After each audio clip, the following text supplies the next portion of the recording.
Europe 1, 7h17, Thomas Soto. Le regard d'Yves Frère. Il a le regard noir ce matin, Yves. Bonjour Yves. Fâché. Ouais, Bonjour fâché, Thomas. fâché, Bonjour parce à que tous. vous, la grande réconciliation, la droite unie derrière son candidat, ça, vous n'y croyez pas et vous voulez pousser un coup de gueule sur ce que vous appelez le scandaleux suicide de la droite, Yves. Juppé, il avait raison. Elle avait un boulevard à la droite, elle se retrouve presque dans une impasse. Elle avait la chance d'avoir en face d'elle une gauche en charpie. Et elle se retrouve elle-même éparpillée façon puzzle. Elle avait la victoire à portée de main, elle se retrouve à faire la course en milieu de peloton, loin derrière Le Pen et Macron. Depuis 42 jours, depuis la sortie de l'affaire Fillon, le 24 janvier, la droite fait une tentative de suicide en direct. Il y a 42 jours, sûre d'elle-même et de sa victoire, elle commençait déjà à se partager les postes et les ministères. Aujourd'hui, ces ténors redoutent d'être battus aux législatives, balayés, emportés par la colère des électeurs. La droite s'est tiré une balle dans le pied. C'est l'histoire d'une déroute, d'une Bérésina annoncée qui aurait pu être évitée ô combien. Bon, mais alors la faute à qui et à quoi ?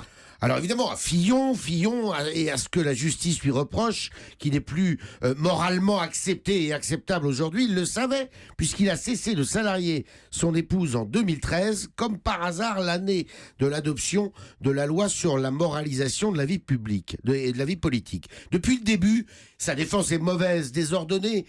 Comment comprendre qu'il promette de se retirer s'il est mis en examen avant de changer d'avis ? Comment comprendre qu'un homme qui aspire à devenir président de la République, eh bien, traite les médias et la justice avec les accents du pire démagogue. La faute de Fillon, mais aussi de tous les ténors des Républicains, incapables de faire bloc derrière leur candidat, de faire preuve de solidarité. Depuis 42 jours, on assiste à un festival de lâcheurs, de pleutres, d'indécis, d'hypocrites qui dégradent encore un peu plus l'image du personnel politique. Aucun plan B, évidemment, n'était imaginable.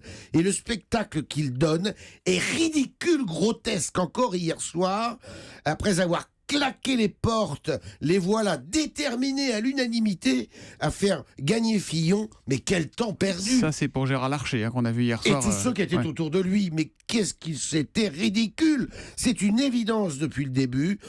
Ou ils gagnent ensemble, ou ils perdent ensemble.